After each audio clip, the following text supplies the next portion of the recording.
those of you who don't know me, my name is Christopher Husser. I'm a physician and a dentist. I tried to get into law school, but they told me I was too honest, so that's out of the question. We welcome you here today to the American Academy of Biological Dentistry. Thank you for being here. We have a great show. We're going to go until the middle of Sunday. We have some great speakers.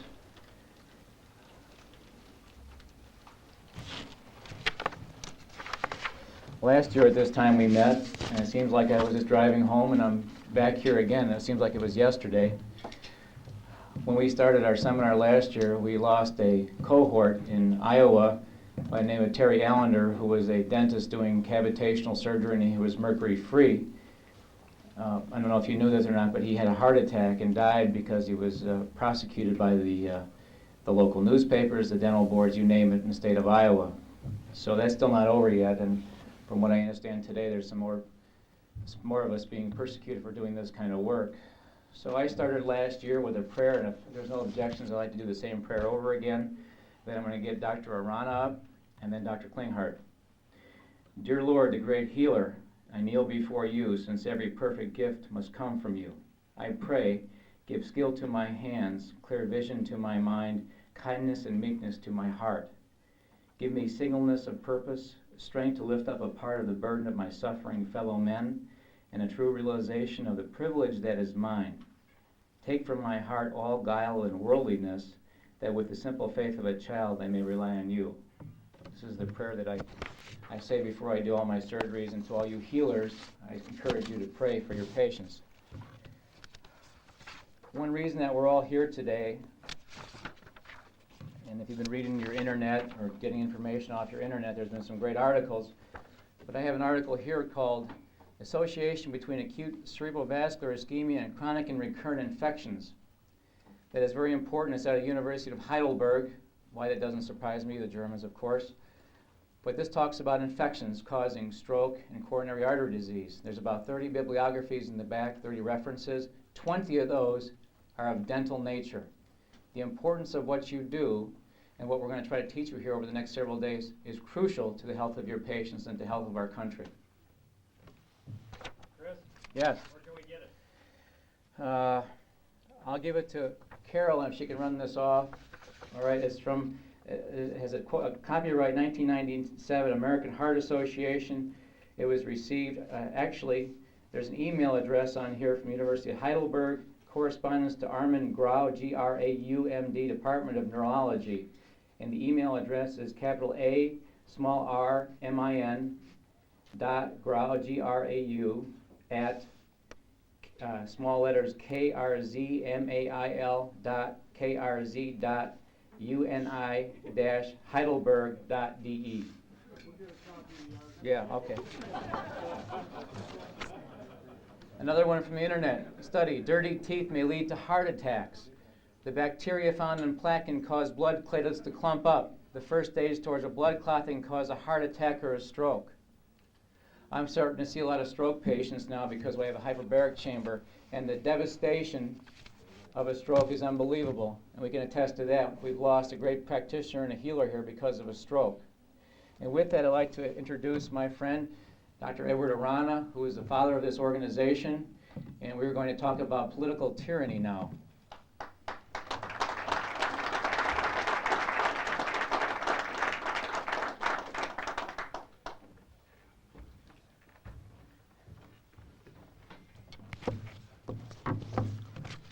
Thank you, Chris.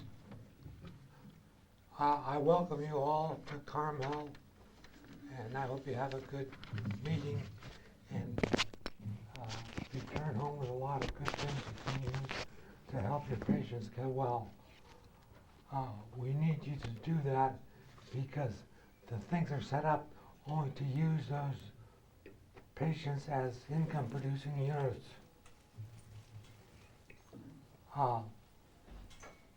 The sad state of affairs in the insurance industry as it relates to medicine and dentistry. They've captured the dentists and have created out of them serfs. wasn't going to get into talking about that, but one of the things that I wanted you to all to know about is that we have a forerunner for the stomatologist. And you can, if you're a physician, you can consider yourself a dentist. We certainly hope you take further training. Or if you're a dentist, we would like you to take further training to become a physician of the mouth. We want to expand the idea of stomatologist. Now, this is not a new idea in dentistry. It's been around in force since the 20s, and when they had an organization. And of course, they were fighting over territory. And they used, let's say, root canals as another income-producing area. They just divided it up like pirates dividing up plunder. Well, look at somebody that gets to the end of their life, and they've got 3 years in the hospital they're going to spend, and it's just like they put them on a slant board and shake them upside down and get all the money to come out of their pockets. That's the same thing. They go, oh, terrible. Well, what can you do for me, doctor?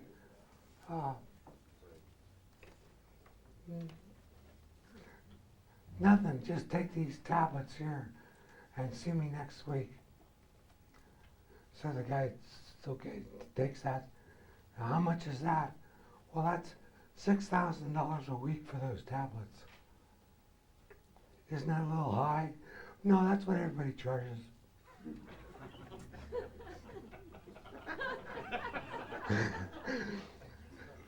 It's incredible. And then they say, well, you need some chemotherapy. Well, I don't have cancer. You need it anyway because our coffers are down. In other words, we need about X number of dollars. You kind of wonder what these people are thinking about. When my sister-in-law, who had her cancer looked at by the allopathic physician, and they wanted to do chemotherapy, and she didn't want them to do chemotherapy, but she just asked, how much is it, by the way? And it's, $6,000. But it was $6,000 per treatment, and she had to go for like 6 treatments, 5 or 6 treatments. So that's an incredible thing. We have a physician who is a co-signer of the Declaration of Independence, Benjamin Rush, and he is our figurehead, you might say, because he knew that teeth cause disease if they weren't well attended and cared for and well nurtured and clean. He knew all of that. And he was one of the physicians. In fact, we've made a First Amendment contractual legal money association, dental association, medical association, so that we can get out from under the clutches of the people that are ruling our political bodies of dentistry and medicine. And they basically care nothing about the patient. They only care about sustaining their own level of power. And they don't want to see anybody change that or anybody do anything different than the way they said. If you read the Dental Practice Act, and I think the Medical Act is pretty much the same thing, it's rather vague. They're not telling you what to do. But if you don't do what they tell you, when they come to visit you, then they'll try to take your license away or take your money away, or one or the other, or both. So, good luck. Read this quote. Yeah, I'm going to read that to you. This is a quote by Benjamin Rush that I think Lynn Meredith in her book,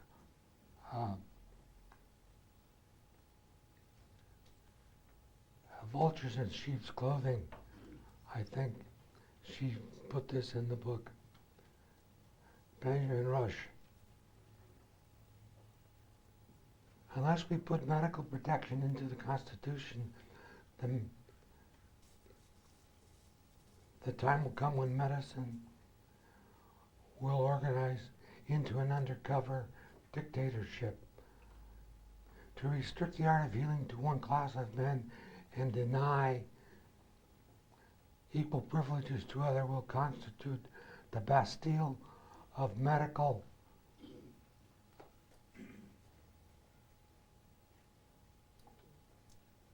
science.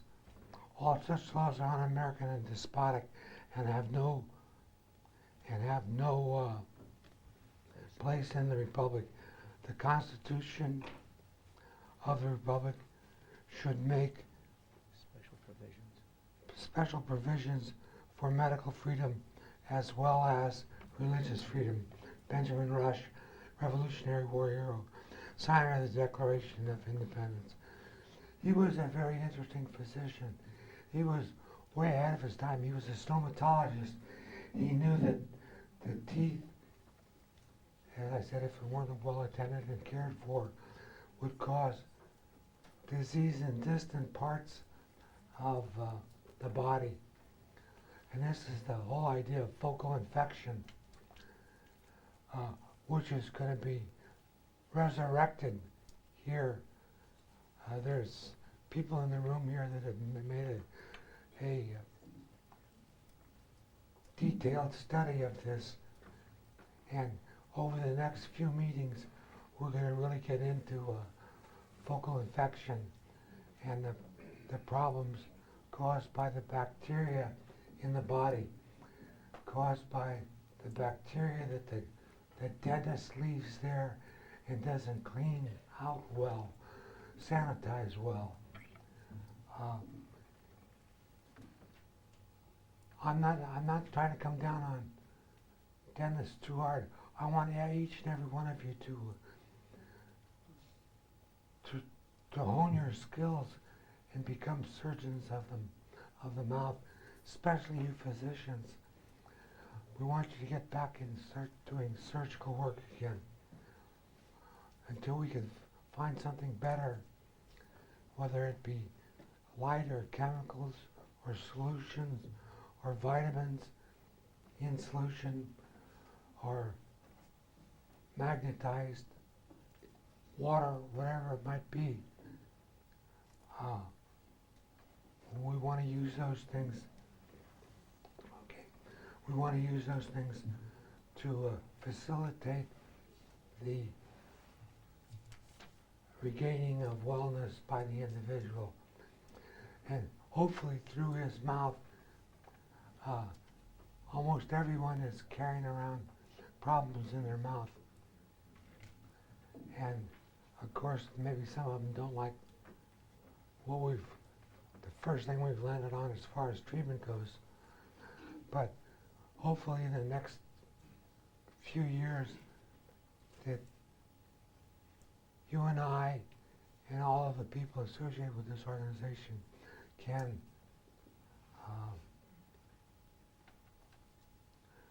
learn and create new methods of healing.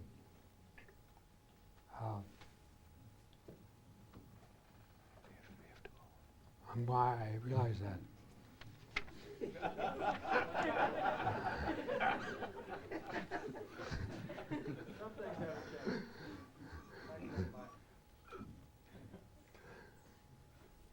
Did you know that he speaks German quite well?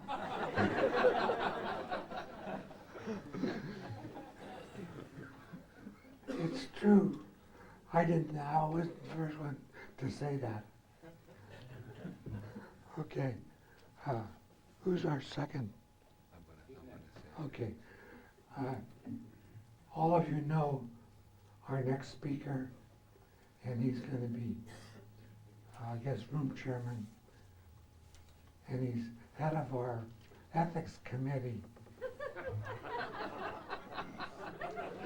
The pickings were kind of poor. No one wanted the job. So anyway, we have Dietrich Klinghardt, physician extraordinaire. Absolutely.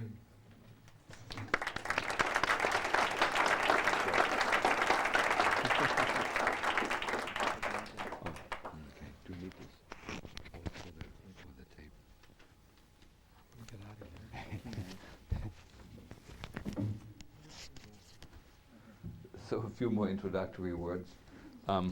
Those of you who have known Ed started this organization, and it was the first organization really to bring up the root canal issue to the front, and talked about amalgams long before Hal Huggins did.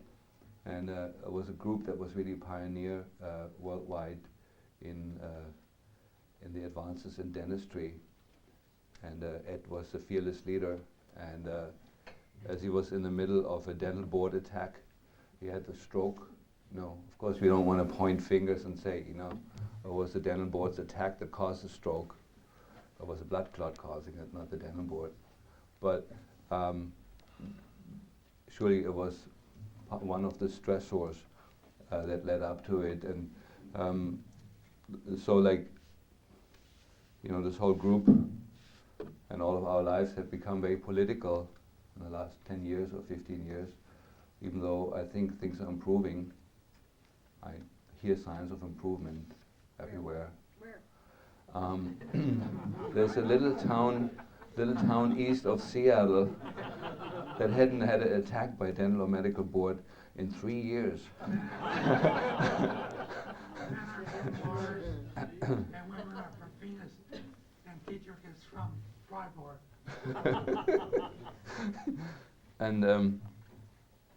And so I think it's important for us not to live in fear, and so we get this fear part over with now, and for the next 3 days, no more fear things. We don't consider this group as a group in alternative medicine, but really in advanced medicine.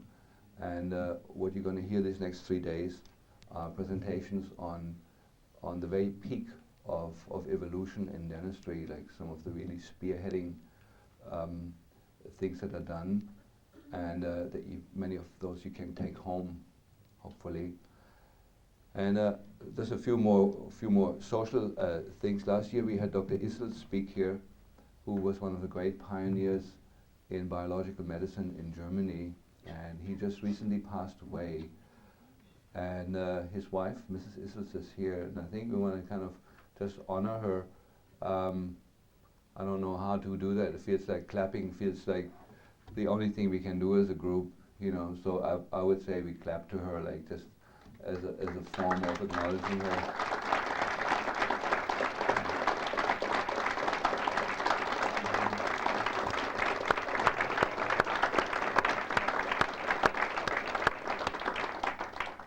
Dr. Issel was a fearless pioneer in biological medicine in Germany, who survived a lot of critical situations that were no better than the situation we had here over the last few years, and really had left an impact, that's going to be felt forever, really, because he brought some treatments and some insights that will not be forgotten, and that has melded into what we're doing in biological medicine in America. Many of the things we're doing, he was the first one who thought those up, tried them, and made them work. So that's really all I want to say for now. To introduce the next speaker, Vaughn Harada. Vaughn Harada is a dentist from California. Most of you will agree with me that California sort of has been looked at always as the spearhead, not in any technical skills, but in freedom of thinking. And Vaughn comes from that free thinking place, and is sort of our free thinker in dentistry. And so Vaughn's going to introduce the next speaker. Vaughn, why don't you come up here?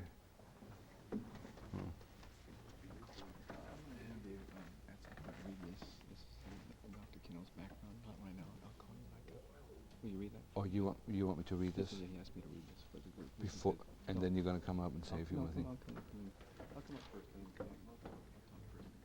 I'll talk first. You talk first, and then I read this. Yeah. Okay. Oh, yeah.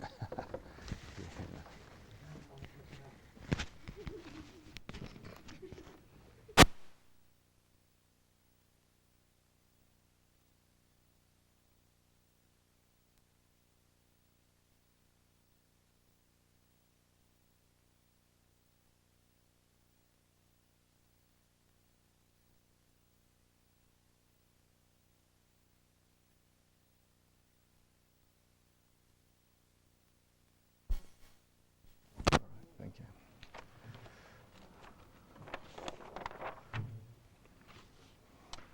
I'd like to show my appreciation and thank you for all coming from all over the country today to attend the Academy's presentation. There's some interesting things that Dietrich just said about California leading the way. I was just flying up on the airplane with Terry Lee who's coming in from Arizona. And maybe he'll, if you get a chance, you may want to talk to him, because Terry Lee is under assault right now.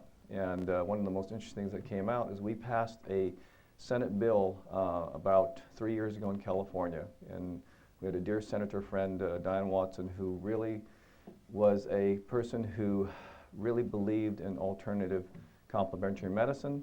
We passed a Senate bill for Dentistry 914 that said that the dental board must inform the dentist of any potentially hazardous or toxic materials that go into the mouth. It was a difficult battle. We tried to get actually the word carcinogenic in there.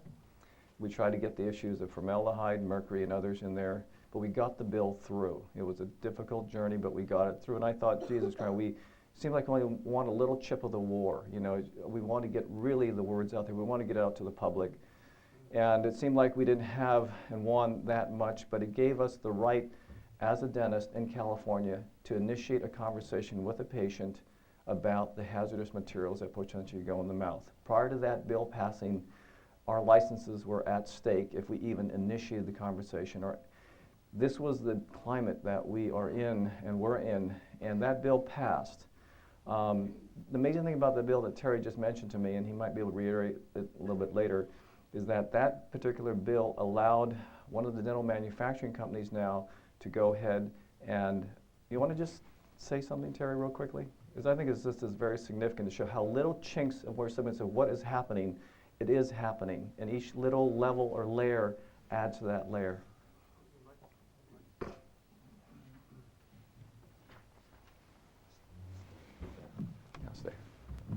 As you know, in Colorado, they just passed a bill last year for patients to have the freedom to choose the type of restorative material that they would like, so long as the recognized restorative material.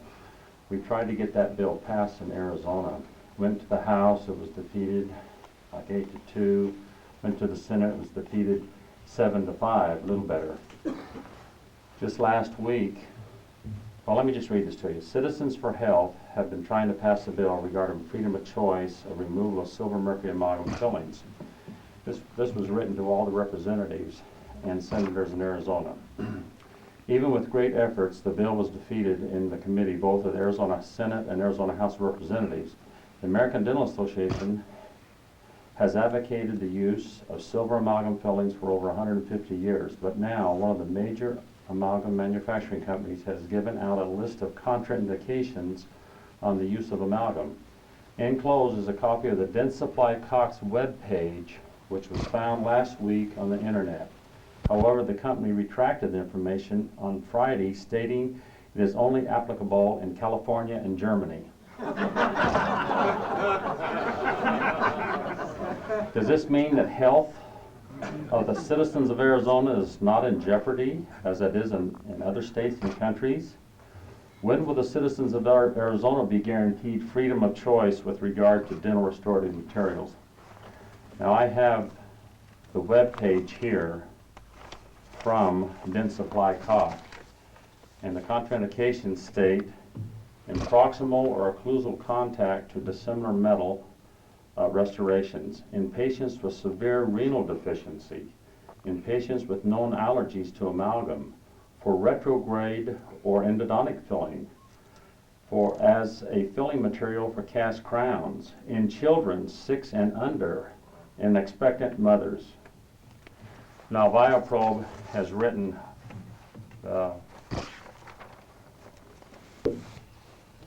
several things here in their last publication. And one of the reasons why the manufacturer is coming out with this is because either last year or a year and a half ago, the ADA in a court of law stated that they had no legal duty of care to protect the public from allegedly dangerous materials used in dentistry, as it does not design, manufacture, supply, or install the amalgam fillings. And you know what? The judge agreed with him. What the ADA forgot to tell them is that for the last 150 years they've advocated the absolute safety of amalgam fillings. And so now that the ADA is, jumped off the bandwagon, and now the FDA has also, they talked about this in the Bioprobe, it leaves the manufacturer hanging, so they're going to start publishing contraindications. So we haven't heard the last of it. I'd like to have tomorrow morning for politics, but this is the longest day today. So tomorrow you can get up and a couple of doctors, and Bob Jones wants to speak in Yes. Keep something in all the politics tomorrow morning. We're going to really start tomorrow morning, okay? Okay. Go ahead. If you want a copy of that, I'll be glad What to- what time is Dr. Q now supposed to be speaking? 9:45? Yeah. 9:45. 9:45. 9:45. Okay. I'd like to make a few announcements here before I introduce our first speaker. I'm going to be giving a course this evening, a workshop at 7 p.m. this evening on the Swiss numeric string healing system. I would like to ask if there's anybody that's attending the course. I need to get 2 or 3 people that have any, these are all healers out here, but any aches or ailments or anything that I can maybe do some work on at break time and see by this evening or by tomorrow if we can have a significant improvement. Last year, as many of you remember that were here, we had a member of our group have a heart attack out on our lobby out here after I gave a 1-hour talk. And she had already 2 previous heart attacks and had spent probably over $200,000 in medical bills. And she was having a third. And within 5 minutes of this application of this healing technique that was developed by an engineer in Switzerland, she fully recovered, stood up, and came into the group and talked to us. So if there's any 2 or 3 people that want to come up afterwards, we'll work with you. Come and see me at the break when we have that time. Thank you. And I promise you this evening that it'll be one of the most interesting evenings, and you will take something home with you. I have a lot of toys and a lot of research to give to you, and I'm sure that, and a lot of good information, because I did not really want to give this talk because I did not want those that learn this information to be in jeopardy. But I'd like to announce that we are in the process right now. We want to say what is happening. Is anything happening in the world? I want to share with you that we are going to get major funding, in which the Academy of Biological Dentistry and Medicine is going to get a part of that funding to continue their wonderful work that Ed, Carol, and Norma and all the others have done, and Dietrich and Chris and everyone has put together. We are now on the verge of making that next leap. Monies are now coming in. There's a major investment firm that is going to put monies forth. If I can just tell you, we have $9 million set aside over here in another program coming in. We have monies are coming in. I don't know if you just heard in the LA Times, but the #1 health spa in the country, which a dear friend of mine started a ways back by the name of Anne-Marie Bengstrom, was called the Golden Door, just sold to the REIT chain for hotels, which controls the Ritz-Carlton and whatnot, to purchase that for $28 million. I think that's been our problem, is that we've been underfunded, overworked and underfunded. True? I mean, I think as healers, this has been the case all along. But I think the shift has occurred. I've just been informed by a major corporate player in the computer area in Silicon Valley, who's going to work with us on funding of some projects, that in the book, I think it's called Trends 2000, the complementary healthcare field in the next 10 to 15 years will be the largest and fastest growth industry. So you are a part of that.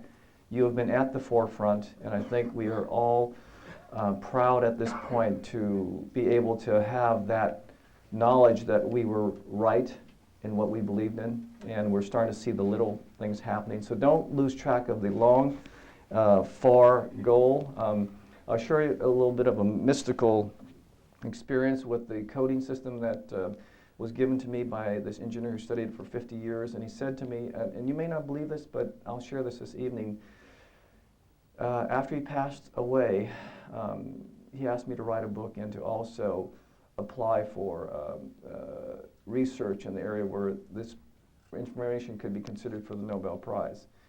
I'm kind of putting myself on a limb here, but we do have now the vehicles by which those of you that want to take research to the next level can now take it to the next level. We have a program group of medical schools and cancer research centers now online to be able to do research. And this is one of the areas that Dr. Reeve winked at me and said, please, if I were to win the Nobel Prize for this work, would you see that the monies go to treat children in Africa and also in Yugoslavia? He was a beautiful humanitarian, very spiritual man. Whether you believe this or not, I had a patient who was the first life that we saved with the Swiss string healing system. She had a major stroke. This is why I wish I'd connected with Ed a little bit before. Ahead of time, I was just maybe a little afraid to put it out there. At the time, I didn't feel we had enough information, enough documentation. And this woman's mother recovered fully from a stroke within 7 days, in which 5 physicians told her that she would not live. There's no way she would live. If she did, she would be a vegetable. This has repeated itself. It demonstrated itself. I think by God's demonstration last year in our seminar here, after giving a talk where we had a demonstration of a heart attack that occurred right in our group and a full recovery. And this is the important area that I'd like to share with you this evening.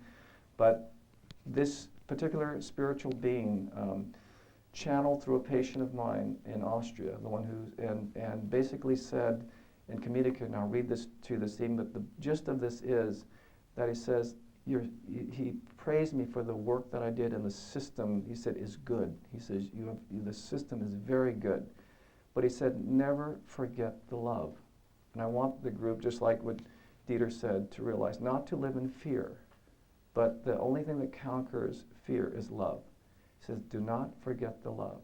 He said, remember there are 4 things to ask yourself. What gives you pleasure? What gives you fulfillment? What gives you excitement? And what gives you grace? And I thought that was so important because this is going to be, to me, a very important part of the talk this evening, and it has to be fun. Because on the other side, he said, I worked so hard over here that now, he says, I'm exploring other worlds, and he says, I'm having so much fun, and I want to laugh. That's why it's great to have Ed come up there, because Ed's a great jokester. Okay, I'd like to begin by giving a little background on Dr. Q now. We have, as many of you know, our organization basically began with the introduction of the influence of the brilliant German physicians and healers. I know that my mentors were both Dr. Voll in 1974-75 and Dr. William Koo, who studied with Dr. Voll. And Dr. Voll, I believe, was a genius in beginning some of the work in biological medicine and energetic medicine and the area of the teeth. Dr. Q now is an individual who I think ranks in the same generation of brilliant and wonderful souls who have come forth and evolved techniques that in terms are revolutionary or evolutionary for healing. My introduction to Dr. Q now came with a doctor friend of mine who was taking treatments of live cell therapies or xenotransplants, as Dr. Q now calls them. And that was the very beginning. And as all of you know that have studied acupuncture, electromedicine, you get to the point where you'll never put anything into the body, whether it's by oral, injection, or topical, without testing it first for efficacy and tolerance or safety. We would not allow any dental materials to go in our patients' mouths, or any IV solutions, or any drugs, or without testing first. This became our motto. And so when I went to go see Dr. Kuhnau, and Dr. Kuhnau is German, and with tremendous many years of experience, I brought my patients down there to see him. And I never will forget, one of my patients and dear friends, and tell you the integrity of this man, wanted 6 live cell injections.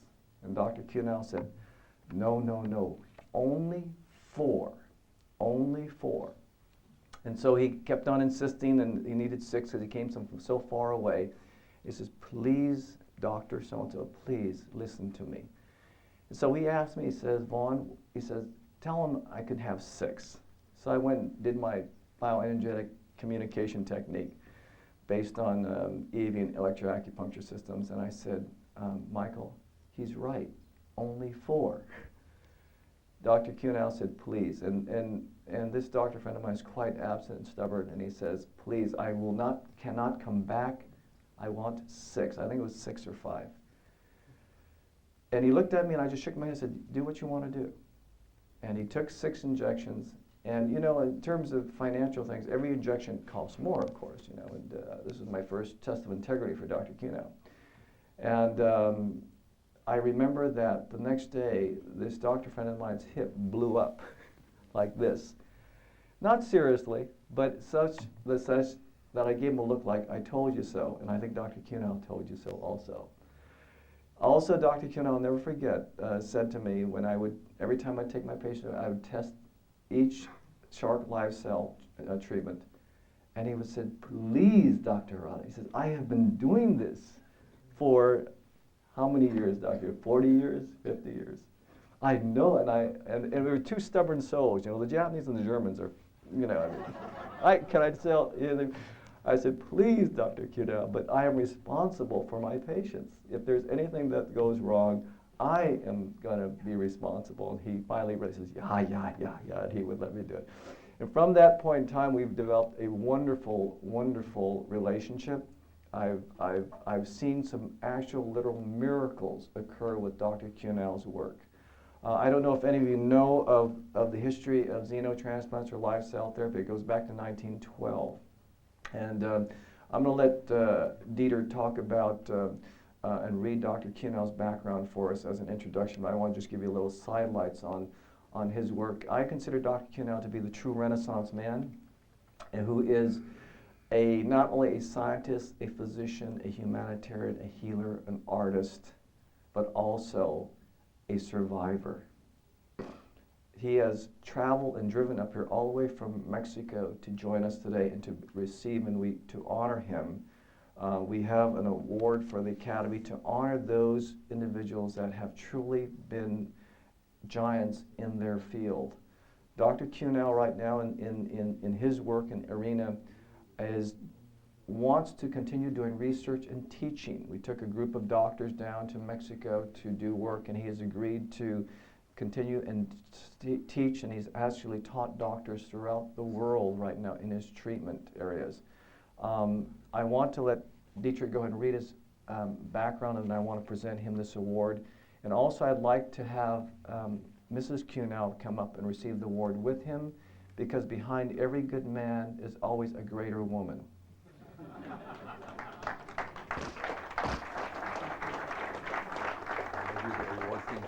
No, you read first. I didn't read. But we're running late already because one talked too long.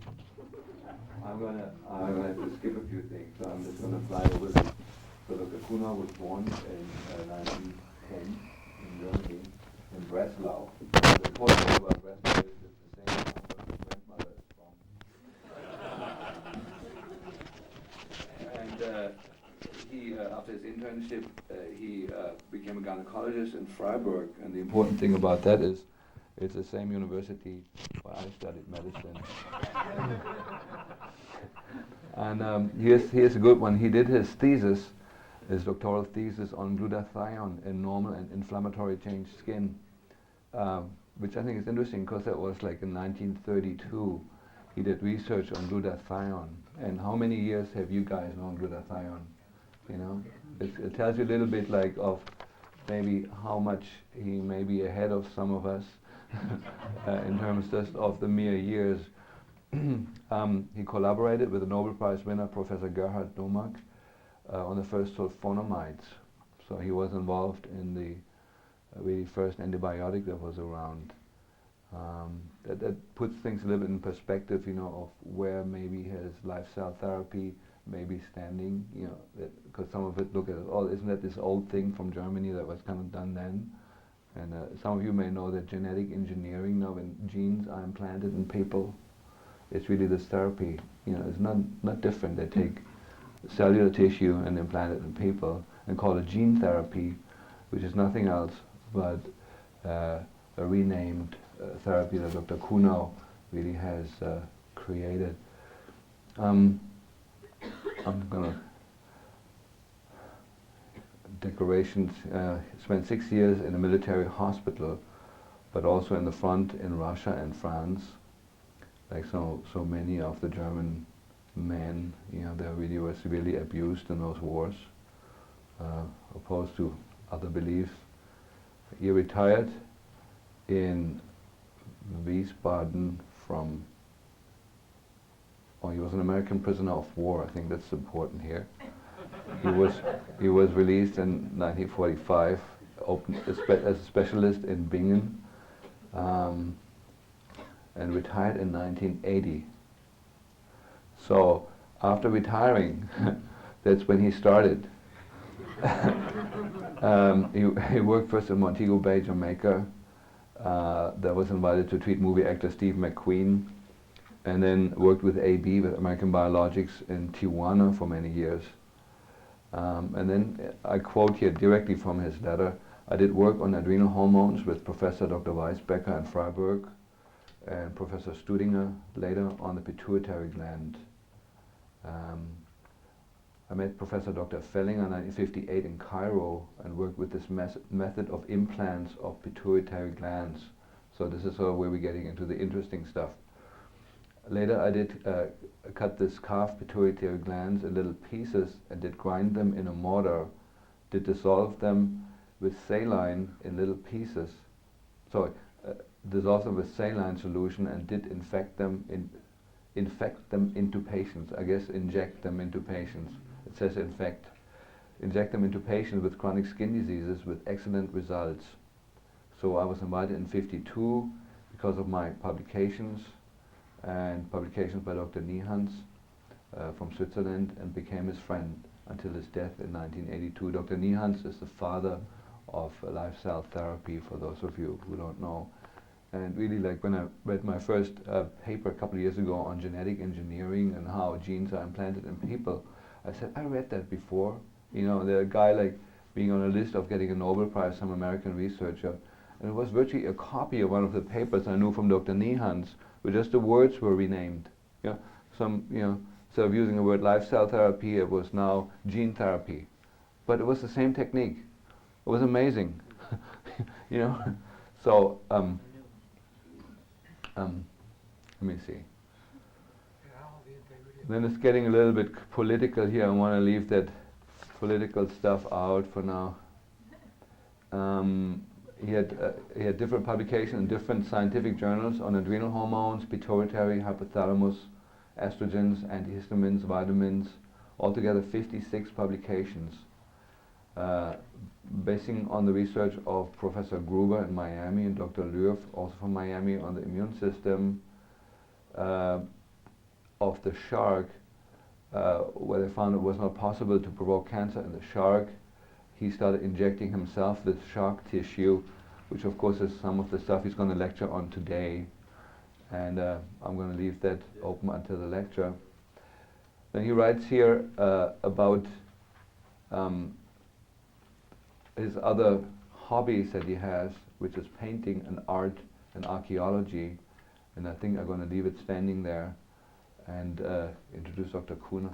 Kuhnau, where is he? Coming up, Dr. Kunau.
Research and educational contributions as a pioneer in xenotransplants and for being a true humanitarian in the natural healing arts. Thank you.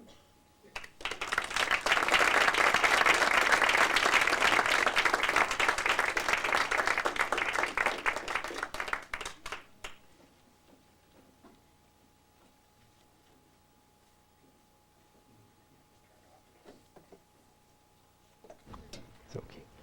Here I'm speaking? This? Yeah. Yep. This is just for the tape recording. Yeah, okay.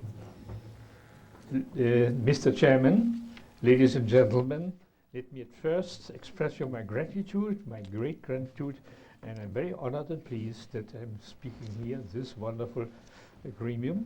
And second one, I beg your pardon because my English is not perfect at all. When I was a child in school, we did learn Greek, Latin, French, Italian, that's all. And so by the time, of course, I try my best that I can exclaim in English. Now, the question is that we are in our medicine until today, and also in dental medicine, we are seeing and seeking the symptom. The symptom, and then we have the diagnosis. We are very proud. You can see you have a stomach ulcer, you have an asthma, you have this and this, chronic arthritis, very scientific, but nobody of us in the normal medicine is asking about the cause. Take, by example, the asthma. The asthma is not existing. This is a conglomeration of symptoms, but the cause is this which is only interesting. Why the person has asthma? There can be, so as you know, so much reasons. It can be, by example, dentistry, can be a wrong filling, problem of root channel, etc. It can be wrong composition of the intestinal microbes. It can be something wrong on the spinal cord and on the vertebrae.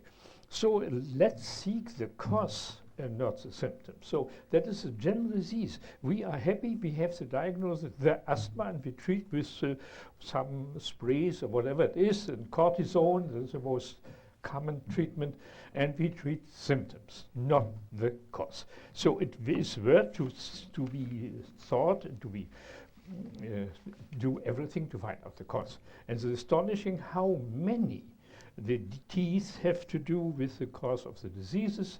And I have to mention here in this gremium one pioneer especially, that is Dr. Hunicke, which told the people we have to seek the cause and make a test, and he did, close to the tooth, the miracle tooth, and then he found out the second phenomena, you know.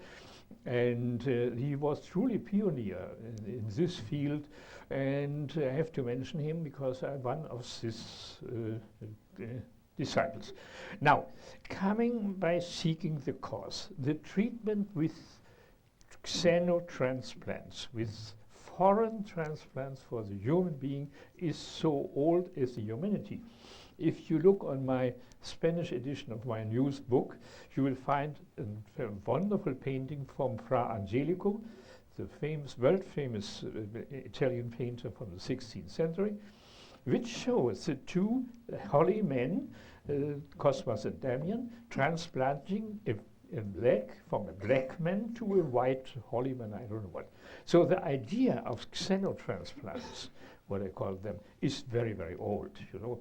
We find in China, by example, the so-called Tiger Hills, close to Beijing, the new capital, we found some skeletons that show evidently that 1.5 million years ago, these people did use the skull, making bigger the hole of the back skull from the dead people, maybe an ancestor, maybe the father, grandfather, who knows what it was, a powerful, intelligent person, and they did eat the brain. That is not, so the normal term is cannibalism, is a miserable thing. They would like to get the spirit, the intelligence, the personality of the dead people. It is not the raw cannibalism. They don't eat for the protein. It's ridiculous. I did live a certain time. Yes, because I was recently in one very famous American journal, a report of New Guinea and about the cannibals, how terrible they are. They eat each other. They have no chance to be older than 35 years. Of course, they have no chance because they are dying on leprosy and tropic disease, typhus, whatever, but not on the cannibalism. It's ridiculous. So I spent a certain time of my life to study the phenomena of cannibalism. And so the only thing to know them, truly, to live with them. And so I was in New Guinea, especially in this area. I did live with these people. And let me tell you, we come very, very soon, very, very fast back to the theme. I did lose in the little place where I was my torch. And I did beg the servants of the hotel, please, or the motel, whatever it was, in the jungle, I did please them to help me to find my torch. And they did, and then they get in tears. And in tears, I said, why are you crying? Yes, we think we are no thieves. You mean that we did have stolen your torch? I did not. And they found them, it was a big festival. These people are not cruel at all, but they think to eat you by criminal if they kill the chief of another tribe, which is important, intelligent, powerful. So they eat a little bit of his brain, whatever, to get his strength, his intelligence. This is a ritual attitude. And we cannot say they are primitive and they are to have something in mind with this. And so I'm not here defending the cannibalism, but that is not the case. They have enough pigs that they are paying, the little pigs with stripes on the side, they are paying with pigs. And this is, their dollars are pigs and they have enough protein. That's not the question. It's ridiculous until now that we are so arrogant to think that we are superior to everything. Also, this primitive people, for us primitive, have some ritual ideas, some spiritual ideas. They're thinking, if I eat a piece of the brain from this very interesting and powerful man, I get his properties. That is the idea. There's nothing in humanity, if you go back to millions before our time, anytime you find some spiritual reasons. This is not only to I eat a human being to get his proteins. Ridiculous. Now after this introduction, we come to the xenotransplant. Xenotransplant, xenos, the Greek word, means foreign tissue. Now we have to learn, and especially have to mention here the famous Nobel Prize winner Levi Montalcini in Rome. I know her personally, I have the honor to know her, and she is an excellent person. In a research of 35 years, she found the nerve growth factor. The nerve growth factor is starting with the fact that Dr. Gush and Rochester found that we have in our brain a lot of, I call them sleeping cells, which never are used, but in reserve, and about millions of cells which are still there. That's our hope.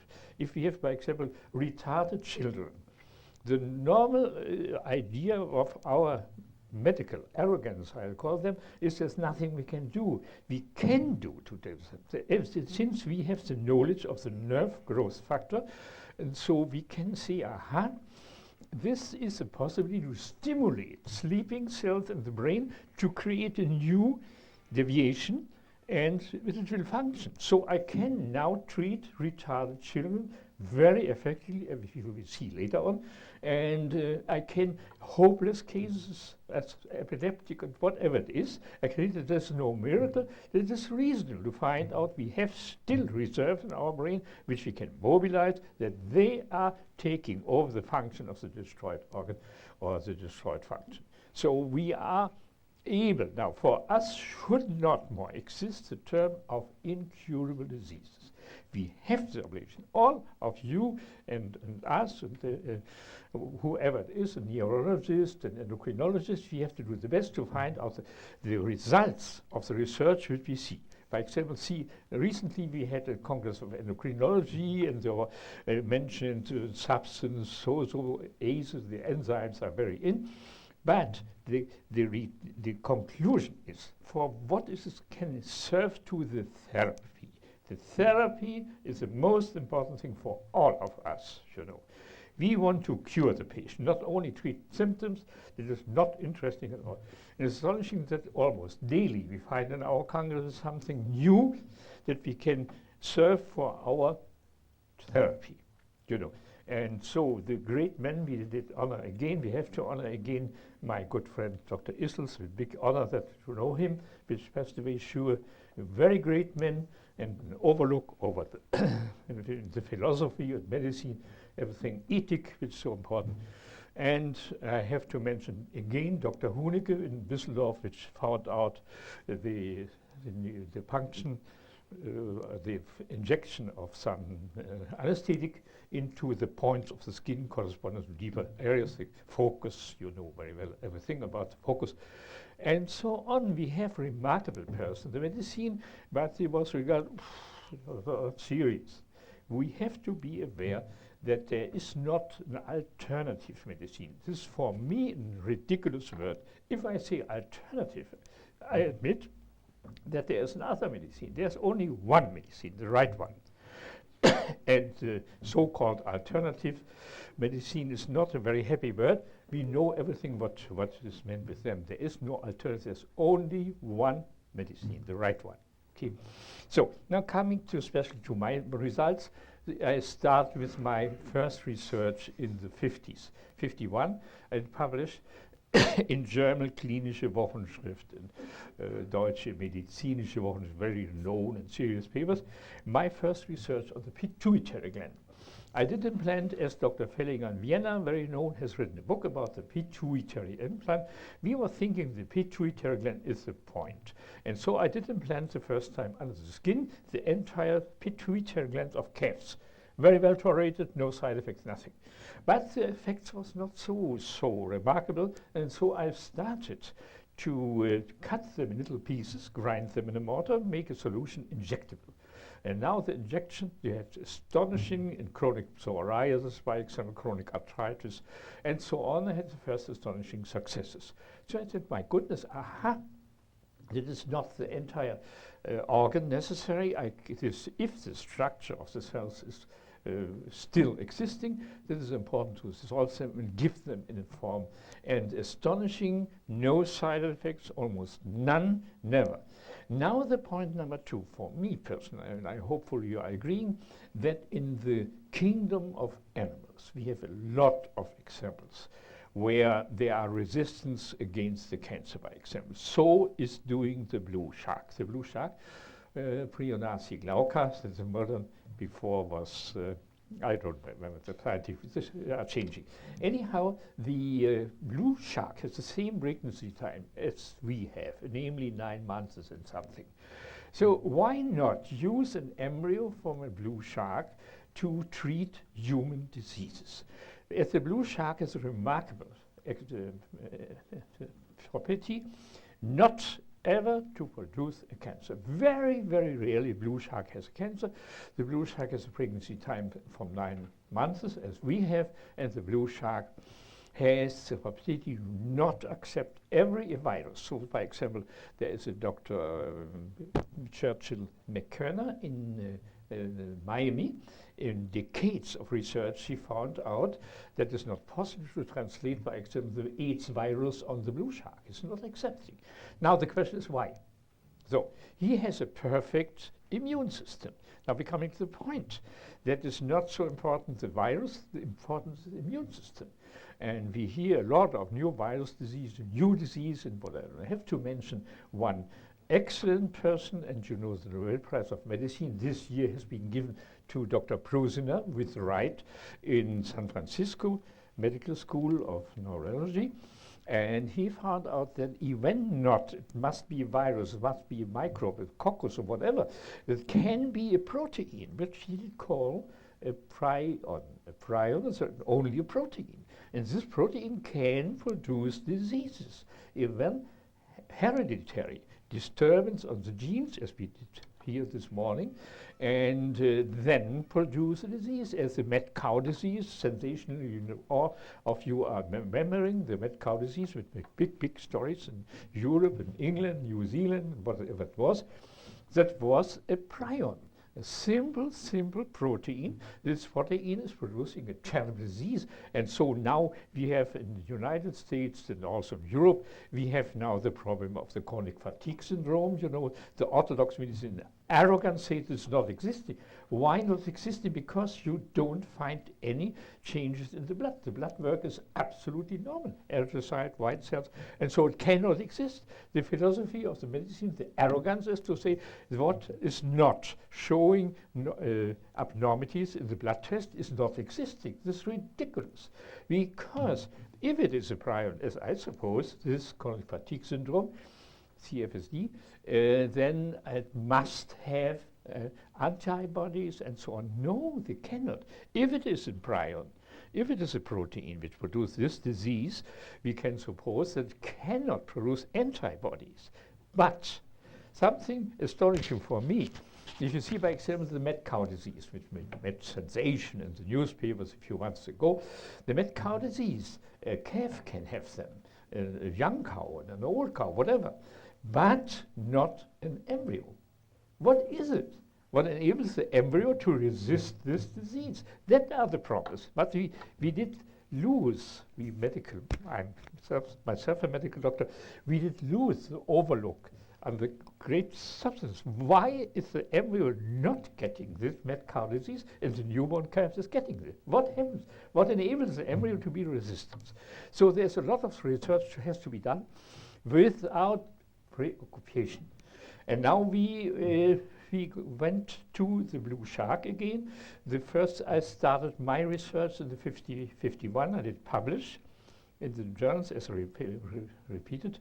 And then I did continue and I had the honor and friendship of Dr. Staudinger in Gießen, a very famous Nobel Prize winner too, and Dr. Weisbecker in Freiburg, too early died, an excellent, brilliant, open mind spirit, and about the adrenals. And so step by step I came from the adrenals to the pituitary, from the pituitary to the hypothalamus. And now I have to tell you a news research which I find fascinating. That is Rita Montalcini in Rome. I have the honor to know her personally, which got the Nobel Prize for her research in 35 years of the nerve growth factor. That is one of the greatest, for me, discovery of the last decades in the medicine. The nerve growth factor, we know the constitution, we know exactly the composition of nerve growth, thanks to her and her research with her collaborator, in 35 years as a repeat. And the growth factor is one of those which we call now as you know, the precursor hormones. So even higher than the hypothalamus, than the limbic system, there are still higher centers which produce some promoters and precursor hormones. That is the medicine of the future. That they get the information and give the information in cells. So we know now a skin growth factor, the nerve growth factor, we have liver growth factor, Dr. Runstodt in Germany, by example. A lot is going on. We are in the middle of an explosion of new knowledge in the medicine, namely the so-called factors, a special name, precursor hormones, the precursor hormones, which are even higher than the hypothalamic hormones, and they are higher than the other hormones which we have in the concerted hormones. New look, absolutely new look, and especially for the therapy. What me concerns, especially my dream is the therapy. Incurable diseases, for me, it should not exist, incurable disease. You cannot, I see a lot of cancer patients, they're coming on, oh, my doctor did operate, and I have metastasis, I had the primary, I had colon cancer, and now I have metastasis liver, nothing can be done. I say, yes, there can be done something. And what we are doing, even in desperate cases, is astonishing what you can affect still. With the help of the blue shark. Now we come to the thing. The blue shark embryo, of course. I prepare them myself. It has to be fresh, the material, every week, every few days, prepare them. Sterile, of course, with extremely precaution. I have a laboratory which is controlled any time that it's absolutely sterile, and it must be injected. You know, example, what happens? We have to be open-minded to see. There came one good day a veterinarian and came to me and said, I have wonderful effects with skin of the blue sharks. And wine, okay, shoes, purses. Yeah, what do you want from me? Oh, yes, I have a lot of old skeletons from sharks, respectively cartilage, and we should make a powder and sell them as capsules. I said, no. Capsules is ridiculous because they are destroyed high molecular substances in the intestines, of course, it's very well known, everybody knows it. They are destroyed in the intestines. Too little amino acids, I don't know what it is, and sugars, primitive sugar. That's not the way. You have to inject them. Number two, you have to take embryonic tissue because adult, of course, will have severe side effects. So astonishing, and I started since at first, as I told you, I did work with calf embryos about 40 years, and then about 10 years, now I'm working with the blue shark. The blue shark, very well tolerated, no side effects at all. You can neglect the side effects which you have sometimes, little headaches or whatever, the itching, it's ridiculous, nothing. Astonishing how embryonic tissue is tolerated. So we prepare them fresh, and of course I admit we don't know in the details what the so-called life cells, the word is not very intelligent, the material, the transplants, xenotransplants, correct scientific word. What they are doing in the detail, we don't know. We have to respect our nature, and the cell is an entire thing. I cannot say this substance alone is doing the effect. No, together with trace elements, as selenium, by example, one of the examples. Dr. Schrautzer in Tijuana, excellent in San Diego. An excellent man, you know, the tracer elements, the carrier proteins, and plus them the new discovered precursor hormones. This is the entire medicine, and we go at it all together. And I'm so happy that I am here. It's great, great honor for me. And I see we have the same idea. The entire human being. This is not only a tooth, it's not only a lung. The entire organism of the human being has to be respected from us. The anxiety that scientific I give this hormone, no, that's over. We have to give the complex of everything. The carrier protein, precursor hormones, tracer elements. This together. And it's ridiculous to give only this now. This will cure the patient. That is mono-thinking, narrow-minded. No, but we have to be open-minded. We have to respect even when we don't know in the detail what is working, that it is working, but we have to be the absolutely duty to respect the entity of the human being. And so I'm very happy that we are here in this meeting, excellent meeting, very future looking. And so I mean that is a little contribution what I can give you, but there's a new way. And let me mention only that I'm working with another animal. I'm primarily looking which animal is resistant against which disease. By example, there's a Dr. Lure in Miami, and the Moat Marine Laboratory. Now, Dr. Lure found out in research over 12 years, he did try to produce with a classical cancer-producing substance, S-aflatoxin, methylcolandrin, menspirin, etc., to produce the shark in cancer. It was not possible. Not possible. In 10, 12 years, it could not produce the cancer. So what enables the sharks? Next question. What is enabling him to be resistant against the cancer? And now there was a lot of confusion, typical in medicine. There came a man to me, a veterinarian, what I told you before, and he said, I have wonderful effects with skin of the shark, and making blouses, making purses, making shoes for Lisa. Yeah, what does that have to do with this? Yes, we have a lot of shark cartilage, and I will send them, give them, as I told you, as a pill, as a capsule to the patient. He said, no, that will be destroyed to amino acid, nothing not working. It has to be injected. Injected and from embryo, that we have no side effect. So that is the way we're going. And by example, cancer, hopeless cancers, advanced cancers, this is helpless. The typical reaction as the grandfather treatment in cancer is radiation, operation, radiation, chemotherapy. But it's ridiculous. In the moment it's helping, but it's a treatment of the symptom, not of the cause. If I know, now let me very short point out that the way we know about the cancer, it seems to be that everybody of us is producing in his lifetime several times or at least one time cancer cells. But they have no chance. Because of what? We have the hippocampus in the limbic system of our brain. It is proved the hippocampus is producing a substance which is called interleukin-2. You know what it is, and of course everybody knows it. Interleukin-2 is producing, stimulating in the bone marrow, in the so-called T lymphocytes, the production of a factor B7. The factor B7 is an informant giving the information that cancer is our bitter enemy. You have to annihilate cancer. So the cells are changing them, the T lymphocytes, into killer cells. And the killer cells are the ones which are not allowing to grow a cancer. So we can see the production of cancer is quite normal. Like an old tree is developing yellow leaves. So what?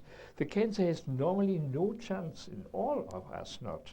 But if the cancer chance proves there must be something wrong in the hippocampus area. And the hippocampus, what? I was the first which again and again said there must be earlier damage. It can be a meningitis in childhood. It could be a fall from a swing or something forgotten, long time forgotten. Which child is not falling down or from a donkey or a tree, whatever it is. Unfortunately, Dr. Katzenstein, have to remember his wonderful work about the trauma of the skull, published in 1953, absolutely ignored. A standard work from a professor of the University of Zurich in Switzerland. The skull injury, the trauma. He was the one which did point out that mainly if you make experiences by a trauma on the skull, is damaged the hypothalamus and the midbrain, and so the limbic system too, and with them the hippocampus.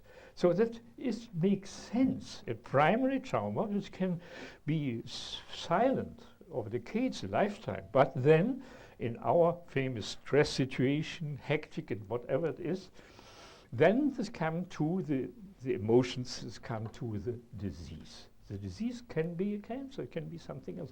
All the autoimmune diseases, you know. We imagine, we human beings, to be perfect with everything. And we are not. Our immune system, look by example the cockroach. The cockroach is the only animal which survived the bomb of Hiroshima. And so why? And so I am the research now. We know what it is, you know.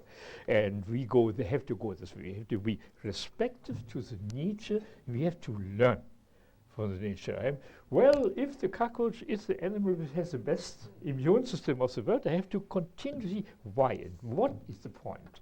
And then come to the conclusion of the human being. And that's the shark tissue. It's very well tolerated, no side effect at all, practically critical. Then the shark treatment is, for my opinion, treatment of the future. Even I don't know what in the details happen, but I can prove by example the kind of parameters. The famous film author, Steve McQueen, I was called to treat him. He had a mesothelioma, very advanced, a lung, liver, kidneys, everything. And what given up.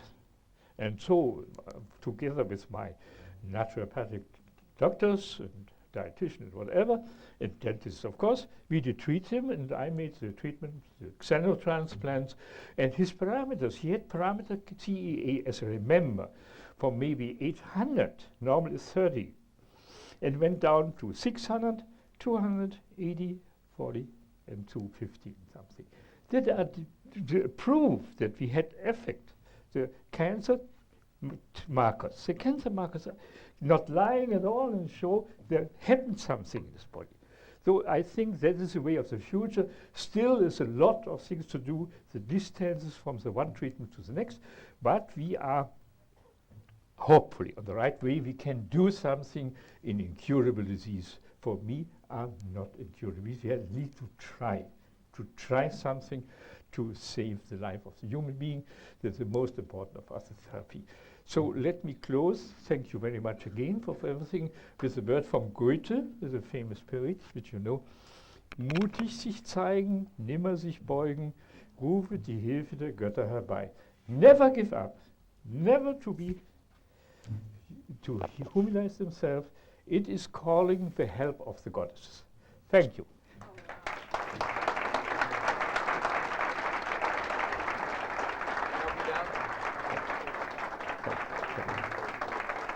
Very much. Thank you, Doctor. Thank you. Thank you very much. Good. Okay, thank you very much. Yeah. Thank you. Thank you, Doctor, for a fascinating lecture. We're going to take a break now, and I encourage you to visit all our exhibitors. There's some fascinating instruments in the exhibit hall, and there's some refreshments. And then we'll start at 11.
Cut these up. I would make copies of these and save these as your originals. This one here is the abundance code. Abundance means a lot of things, but you put these 3 digits on your photograph for about 3 days to 6 days, and it opens up the energy flows in the body so that things move for you. If you get blocked out or something like that, and I've watched some pretty amazing things happen. Business deals, conflicts in business, things like this. The 8 number has to do with authority, power, and money and finance. Whenever one of these the code numbers came up on somebody in our group here, in this group here, and I knew they were worrying about money. They had some money problems somewhere. What? Yeah, it was you. What? I think so. Okay? So that means that stress can be alleviated, because that stress does not help you solve your money problems. Worrying about money does not help you solve your money problems. Allowing the energy flow to come in helps you on your money problems. I made a lot of, Norma made up a lot of these because she put these all over her whole house, all over the place. But you can put it on a photograph. You can put it on, in every place. You can just cut these up. These are the 3-digit code patterns for manifestation of abundance. It moves energy. We're just talking about energy here. Money is just an equation for energy. Vaughn, I don't understand with this. What do you cut from there? Just one little section? One little section there. One little segment. Yeah, one little segment. Now these codes, by the way, sometimes if you leave them on ad infinitum, the body's like sound. Once you put on sound, a certain sound, your body doesn't hear it anymore, so it's better just take it off. Leave it on. The abundance codes I leave on for 3 days. The other codes I just usually leave on for 24 hours and then take them off and change them. So you can put them on and take them off and change them, and just like that. I mean, if you leave them on ad infinitum, except for those 4-digit codes that you saw that Dr. Reba said you can leave those on if you want, for forever if you want to. I mean, those are just basic energy codes for balancing the organ systems of the body. And it covers like heavy metals and all those other things too. This is the radiation code one that you had. Okay? Now, there are 10-digit codes and 8-digit codes. If you've been fried with a 12-digit code, you've probably been nuked. It's probably, like I said, you still might have, like we got a nuclear attack or something like that. You might want to try 12-digit codes. That's life and death. That might pull you through. Okay? But the 10-digit codes, when you're really knocked out, just put these on for about 12 hours. Put them on when you get hit, when you're fatigued, tired, after rain in particular. If you get caught on the rain, even people in the nuclear industry know that the atmospheric radiation is so high, or after earthquake, tremendous amounts of radiation in the atmosphere. Just go ahead and put these on. Put the 10-digit codes on for 12 hours, and then put the 8-digit codes on. These are the 10-digit codes here. And this is the whole group. These 5 little groups here. This is a thyroid code right here. These are also thyroid. The 8 and 3s, they all affect the thyroid. Remember I told you the radiation, thyroid, radiation? These are all thyroid codes and liver gallbladder codes. So are you saying whenever it rains, we're getting Yes, yes. Stay out of the rain if you can. Don't let your kids play in the rain. If they do, put these codes on them for 12 hours. When they get colds, when children get sore throats and sniffles after it rains, it's radiation poisoning. Kicks up a bacterial or viral infection, because what kicks up is parasitic, viral, and what about taking iodine? some of it you have to test, because some of it doesn't test that well for somebody. You have to test everything before it goes in. After rain? What? Which one do you put on after the rain? This one here. Depending on how badly, if you feel really wiped out, do the 10-digit one first, because the longer the string, 12 digits, life and death, 10 digit is you're feeling really shitty, and then 8-digit, you're feeling really bad, but you're not feeling that bad. Leave it on for anywhere from 12 to 24 hours and shift it. So tomorrow, the people that are in 10-digit codes, the shoulder, woman's shoulder, everyone with 10-digit codes will go down. We should go down to 8-digit codes tomorrow and feel better after that. Cause it may take 2 days to code with this to get feeling better. This may be jumping the gun, but let's say we've all been radiated. Yes. And yes. Thyroid stress. So what do we do first? I told you. You put. But yeah, you can. Yeah. Down's your radiation stress load level. Okay. See what it is. If it's 80 or 90%, you're blasted. Okay. Then ask, do I do a 10-digit code or an 8-digit code? If it says 10, you put the 10 on, then you drop down to the 8. If it says just 8, do the 8. And if you want to, sometimes you can ask, and sometimes the next day you only have to use 3. These are full-on patterns. Sometimes instead of a full pattern, the next day you might just want to have, maybe it says all you need is 2 or 3 eighths in the like this. Maybe just maybe this upper half or 4 of them. That means a partial radiation stress, not a full-on.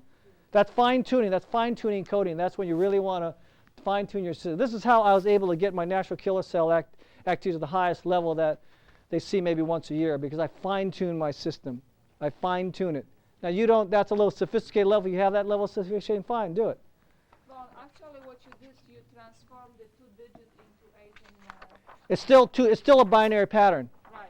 It's still a binary pattern. It's still... Is this pattern sensitive to rings and... No, this one is not. The ones that are 8 digits. Now, when you work with children, usually babies, sometimes if they're just born, will be 2 digits. Sometimes they'll be 4 or 6, depending, like a 6-year-old, maybe a 6. The children's codes are much shorter. The resonant vibratory pattern is much more simple. So when you work with children, I had one of the most brilliant cases I ever saw happen. I did only one code to do this. Was a child who was 7 months old, and who for 4 months out of 7 months had chronic acute bronchitis. They had her on antibiotics for 4 months, no help. Every time after she'd eat, she'd go into bronchial spasms. They didn't know what to do for this child. They brought her to me. They were going up to Washington. Later that we took a photograph. We put, I think it was a 4-digit code pattern on her. It was either 4, that might have been one exception, but it was either 2 or 4. I can't remember now. And that evening after the baby ate, bronchial conditions completely cleared. Now when you're dealing with adults with severe bronchial situations, codes alone sometimes aren't enough. IV vitamin C's work tremendously well for the lung conditions. You can do it without antibiotics. Okay? Okay, now, this are for television and radio devices. Large screen TVs take about 6 digits or 8 digits. Regular television take about 6-digit codes. And then little beeper pagers and smaller take about 4-digit codes. So you can put these on your beepers, but if you get this little device here, you don't even have to worry about the codes. This is even, it's so simple, just stick it on the back. But if you can do electronic devices, we've done it. We coded a whole section of Sony Studio where the receptors are, because a person couldn't even function and work in there because the monitors were so much radiation you couldn't function there. So we put these codes on the different areas, and she was able to, she was missing, and she had her job was to check the glitches in digital television. She couldn't pick them up anymore because the new digital high definition screens were emitting so much radiation. That's a cathode ray gun. Yeah. A cathode ray gun going right to your brain. I mean, you don't think about these things. No, you put it on the front of the television, in front of like if this is the screen, or you put it somewhere where it's facing you, or a computer screen or something like that. And one of the women that was working here, that she had radiation codes, also worked in front of the computer. So anyone who works in computers, anyone at computer age, get those little, or you can code it. You can put the codes on, but you need to test it sometimes for the individual, because sometimes there are little variances. Sometimes they only need 4 or 3 of those, maybe one shy or one different, just to balance. It's like fine tuning. So is it more important to put the codes on the machine and yourself? Sometimes, yeah, sometimes you have, because sometimes you get radiation from other sources too, not just there. Okay. Yes. So, the lady that had the heart attack, Yes. did you put the 5 code on her, or did you? No, I'll share the codes we used on her, and then we'll get to that right now, because I have the emergency codes here, and then we're getting. Okay, now let me show you what you have. I'm just showing what you have. These are 8-digit. They're divided 8, 10, and 12-digit code patterns. These are the most common codes. These are the most common codes starting from 2 and 8, and they're in groups, 2 groups, so you can just cut those out and put those on the picture and save them. You don't have to throw them away. Or you can cut them out and just make copies and then throw them away afterwards. You know what some of the conditions are. If you want to try this is the more sophisticated coding system. So if you want to try this and you have a way of testing, or you just want to try it, play with it. Try non-serious conditions. Treat your dog, pet, animal, spouse, your family. Start with your family first. Okay? Do it something easy. I mean, just try something simple on this. Like I've got a dog in my neighbor's yard who barks and growls all the time. Well, you can try. You can try. Maybe it's anger. Yes, these are these are the 10. Okay? And you can always cut these out and make the 10 into an 8 just by cutting down the lines.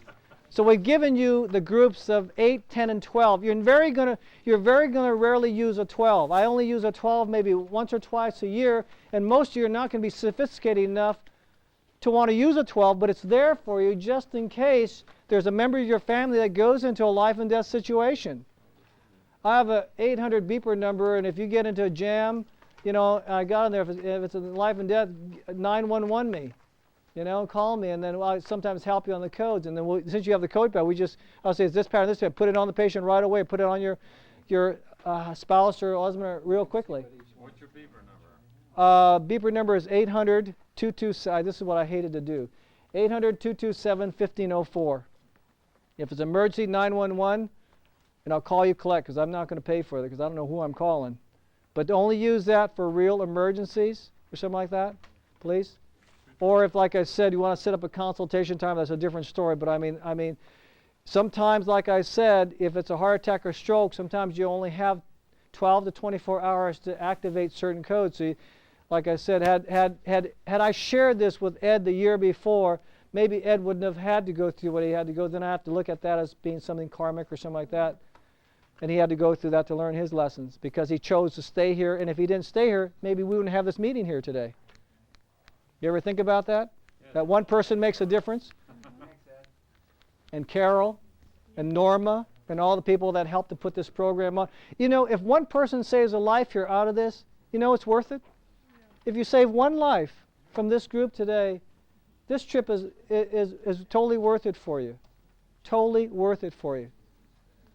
I'll give you a specific code sometimes for a person who's going through extreme emotional distress, because I saw in several people extreme emotional distress, and that is if they lose a loved one or death of a loved one or something like that. In fact, I talked to Mrs. Issels and I saw the heart pain today, a little bit of that, and I saw this. And the codes for that, for the heart, for emotional heart, are 5 and 8 and 8 and 5.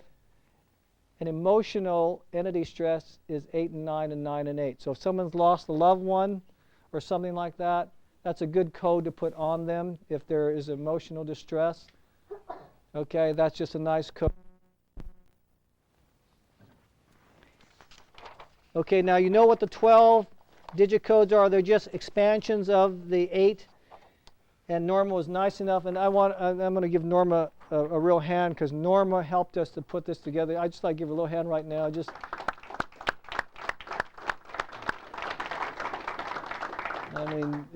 Norma is just beautiful in how she did this. Okay, now this one here, let's say, this one here is what? Okay, now these are getting emergency codes. Now these are, I promised you I'd give you emergency codes, so these are them. Talking about the heart attack code, this is it, right here.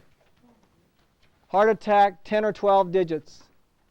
Usually it's a 10-digit code. If they are life and death and they're ready to die, that's a 12-digit code. If they're ready to expire in the next, a lot of people have a heart attack. They can go 3, 4, 5 hours with a heart attack, you know, I mean, with adequate air and respiration and oxygen. Okay? The heart attack codes are 5 and 6, 6 and 5, 5 and 8, 8 and 5, and 5 and 9 and 9 and 5. This is inherited heart weakness, heart circulation, heart 5 and 6 virus. When I see that one, boy, I know this person. That's why this person that had the heart attack, when I talked to her doctor, he says, you know, maybe I didn't have a heart attack. Maybe I just had a hypoglycemic bout. You know, they'd charge her the same price in the hospital, you know, right? But when that 5 and 6 code came up, I knew that was a viral entity. My mother's had shingles. Yes. High blood pressure. Yes. She's recently had pain in her shoulder and pressure. Yes, a virus. So you can use, but that was a little different. Shingles, you can use the 5 and 6. I'll come up because I have herpes and whatnot coming up here. Okay, so now anaphylaxis. These are another thing. I don't know if in dentistry or medicine, but one of the most frightening things that a physician could go through is someone that goes in anaphylactic shock. I mean, like this. They go in anaphylactic shock. I had one experience on this of a dear friend of mine who ate some food at a restaurant. The more closer to the onset of the intrusion, the more serious it is. But this person, after eating the restaurant, went into anaphylactic shock in my car. Passing out, laryngeal spasm, couldn't breathe. Frightening. What do you do? You're a physician, some of you are here. What do you do? What do you do? Exactly. How long does it take you to get there? Depends on traffic. Exactly. Okay? I laid the person down and put these codes on. The 5s and 7s and 7 and 5s and 5 and 8s and 8s and 5s are the codes for allergy and also bacterial infection. They're one and the same. 10-digit pattern for most cases. Now sometimes you have to support specific organs. If they can't breathe, you might want to put on 3 and 8, 8 and 3. That's lung circulation. Okay? If they have hives, you may want to put on, well, the 5s and 8s have to do with skin also, so that'll cover hives and urticaria. I was with Norma one time. I'll never forget this. We were going on our way to see Dr. Cunha do live cells for Ed or something like that. And I put my hand down, got bit by a bee. Right there, stung right in my hand. The bee was right on the car. And I used the code numbers, those code numbers right there. Within minutes, the pain was gone from a bee sting. Now, that could go into anaphylaxis. I've treated a person who had, I used homeopathy before, but I don't have to now. If I don't have the homeopathic remedy, I have an alternative.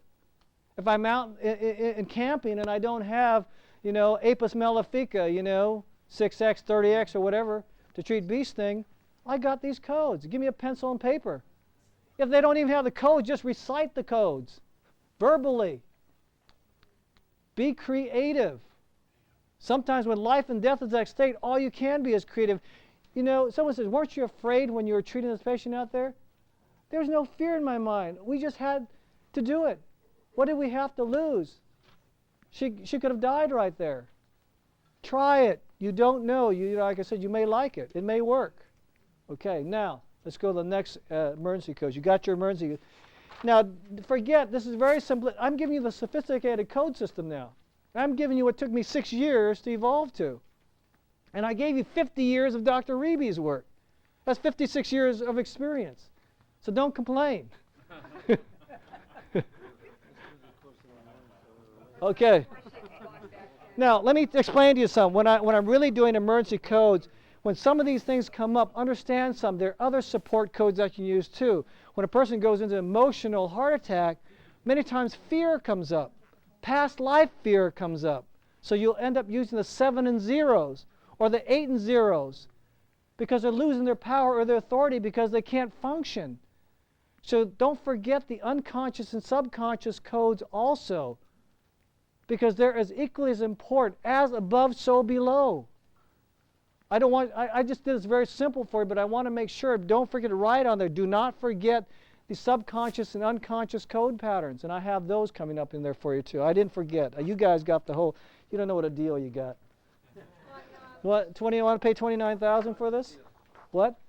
The subconscious. Yeah, the subconscious. Ron, when you're doing must be a pattern. You don't have 01 or 08 or whatever. It begins with the number 80. Yeah, but that's coming up.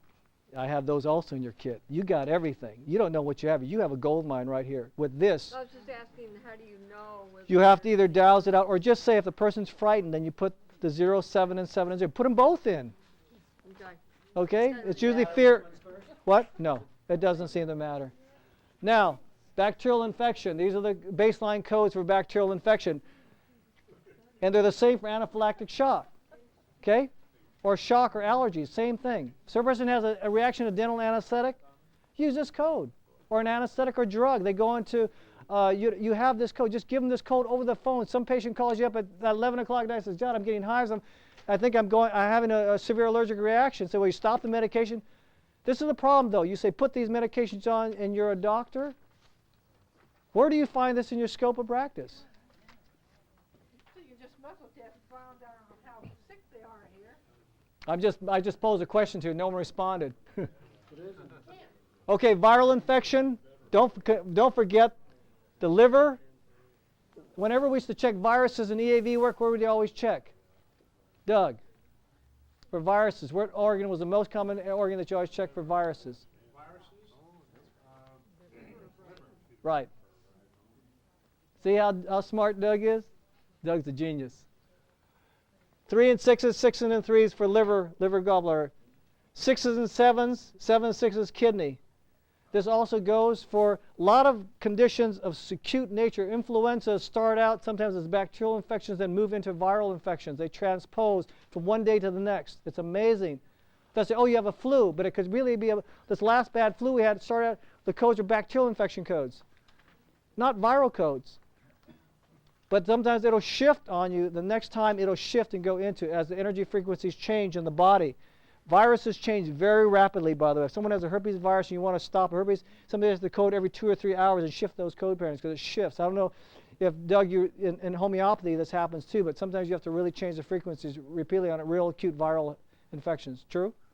Yeah, we see that sometimes change. If we check somebody one day, it'll look like a couple viruses, but if we're not exactly on that one, it'll Shift. most likely resemble another virus a day or two later. Exactly. If it's a raging acute, newly Yes. mutated virus. Now, what you might want to do, Doug, is a real excellent tester. What we may do is tomorrow, someone has a focus in the jaw. It'd be interesting for us to do some codes on the focus. If we want to meet when Doug's meeting, maybe we'll do it when he does his meeting, and see if we can get a balance with the Computron unit with just the codes instead of using a no-sode. I did that with Alone. I'd be willing to try it, see if you get that, if we can get a balance. And Doug will tell you how good the balance is. Well, Yes, Bob. If somebody calls you up, how specific do you have to be in your diagnosis to use it? Is there any applications for overuse? No, the code, you know, it's very interesting. As opposed to homeopathy, I've never really had a severe proving on this system.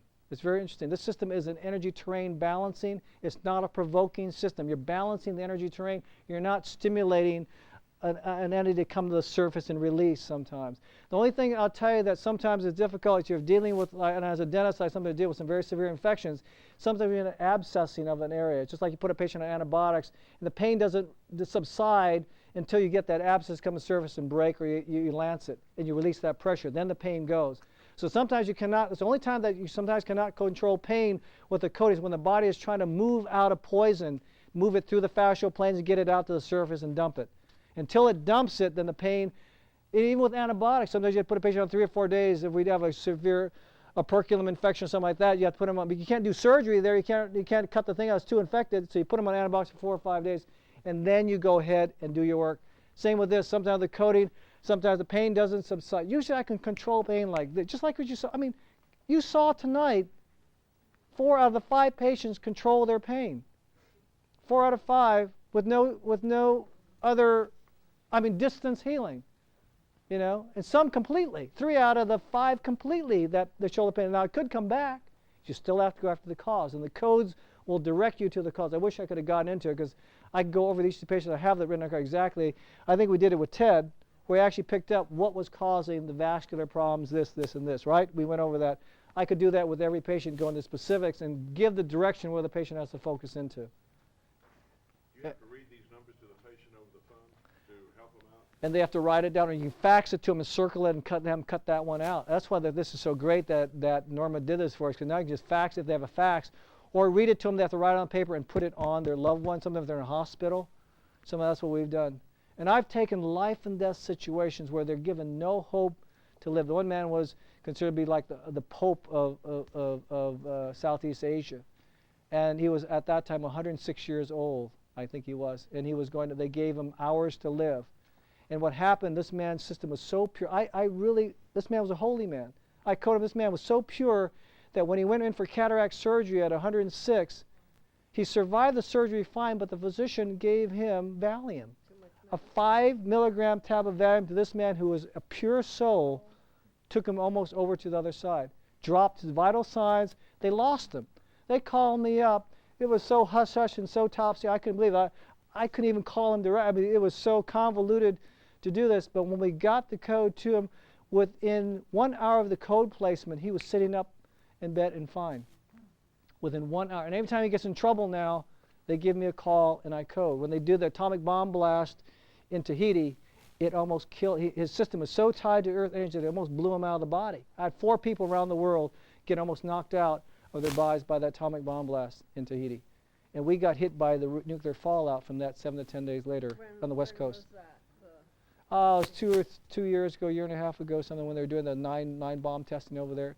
Use the codes for radiation poisoning, yes. What happens if you just stuck all of these different things on different parts of the body. It doesn't seem to work. It's like if you give too much noise, you can't hear it. It's like everyone's talking at one time, the body can't hear. It's light frequency. If you give all the color spectrums, it can't balance because it's too much. Does the same thing happen if you have a stabilizer situation and you use 12 digits? If you use 12 digits, I would say that to err on the higher side first and then drop it down. It just takes you a little longer to get on the money, but rarely use 12 digits. Even the heart attack, most heart attacks I've done, I've only had maybe one 12 digit on a heart attack. And the person was actually calling me on the phone at the time from Austria, and she said, you need to call me quick, there's an emergency. I'm coding, it's 12 digits, and I'm looking at codes, I saw the 5s and 6s and 5. I said, you're having a heart attack right now? She says, yes. She's going to heart. She just found out she had lost $30,000, someone had scouted. So emotional factors will trigger some of these. Food allergy factors can trigger this. That has to be taken into consideration too. But she was on 12-digit codes. The shock was so great to her system, you know, that it threw her into a heart attack mode. And she had an inherited heart weakness also. When the 5 and 9s and 9 and 5s come up on a patient, that usually means mitral valve, valvular defect, arrhythmias, some kind of genetic defect in the heart. The 9 pattern is always genetic, inherited miasma, genetic weakness. We all have our strengths and our weaknesses from our ancestors, our grandparents. I wasn't going to give you all this because I thought it was going to be too much for you, but maybe what this will do is this will create enough energy for us to formulate a research group in this group. If those of you are interested, we come together and formulate and we get it under a research guideline so that you're protected under ADIC. But I need you to have this information so you know I've given you all the information. Maybe this is overwhelmed for you. We've gone to 11. You stuck it out. It's been a long day for you. But, you know, like I said, if this saves one life for you, your sitting here has been worth it for somebody, maybe a member of your own family or a loved one.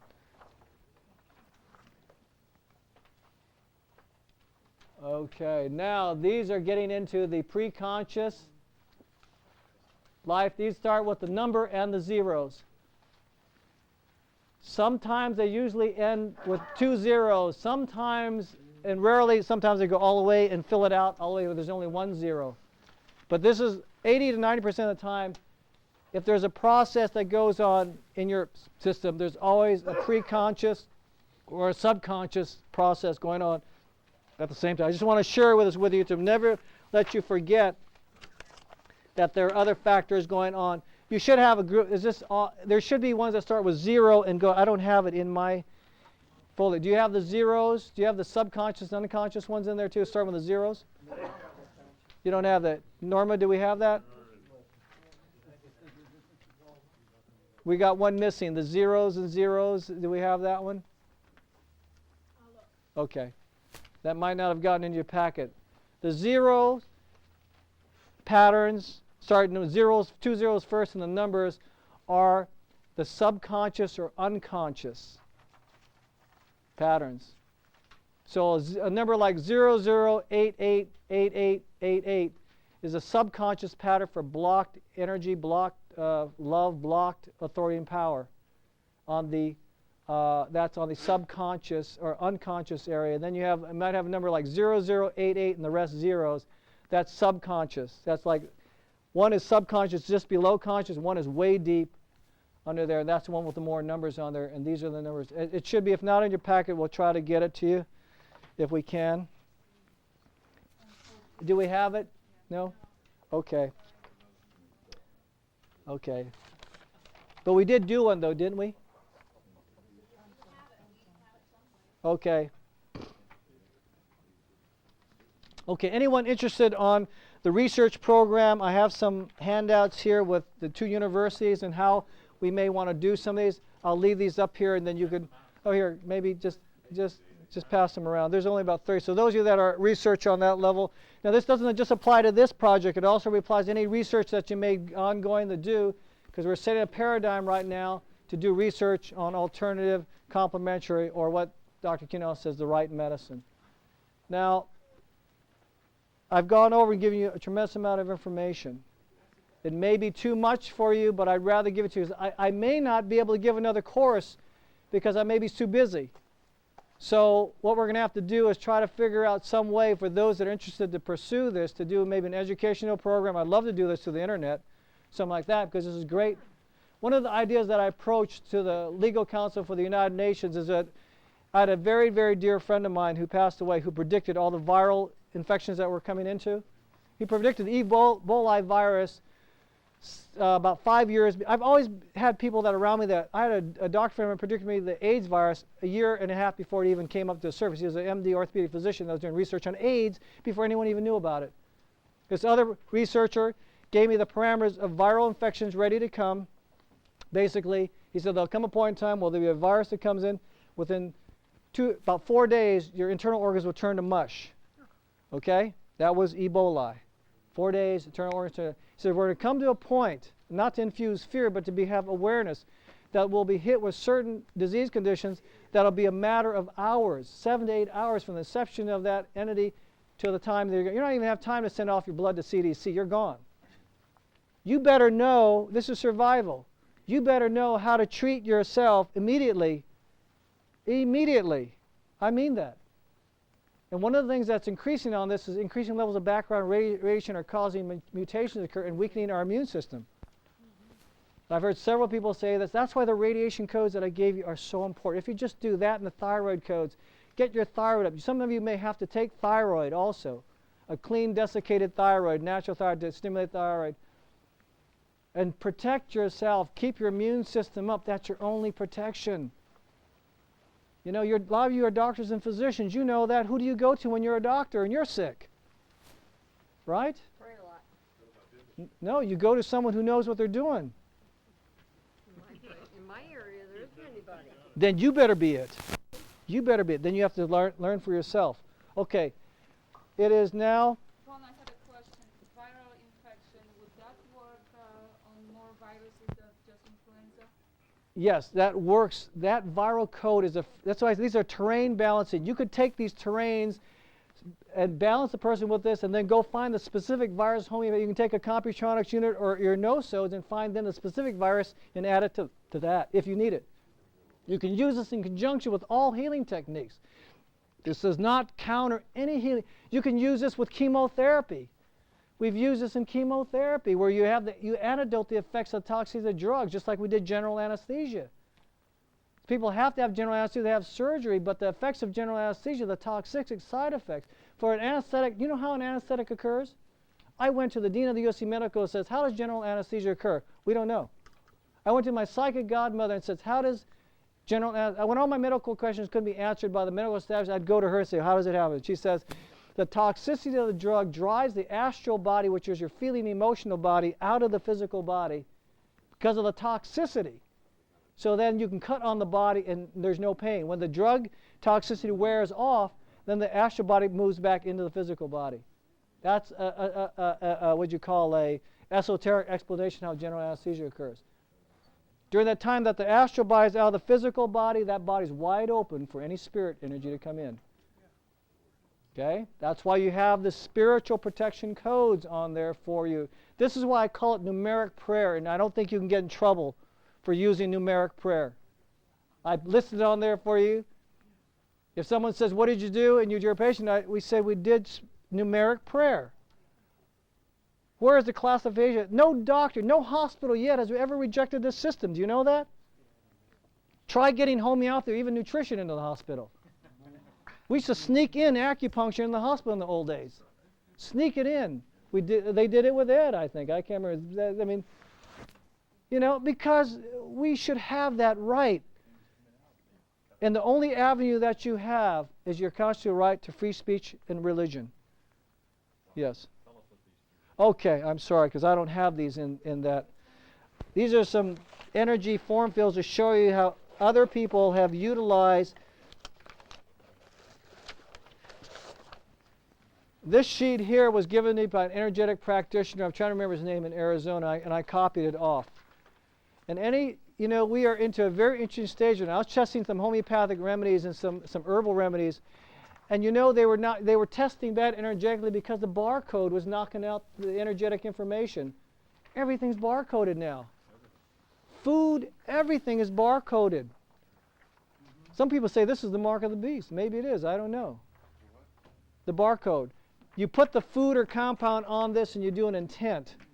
and with this particular code number that he's developed, test it and try it out. See if something tests we can put it on here that's barcode, and see if it doesn't neutralize the effective barcodes. He said that a lot of these people that are writing these bestseller books, they have their picture on the back with a barcode right on it. They're getting sick from that.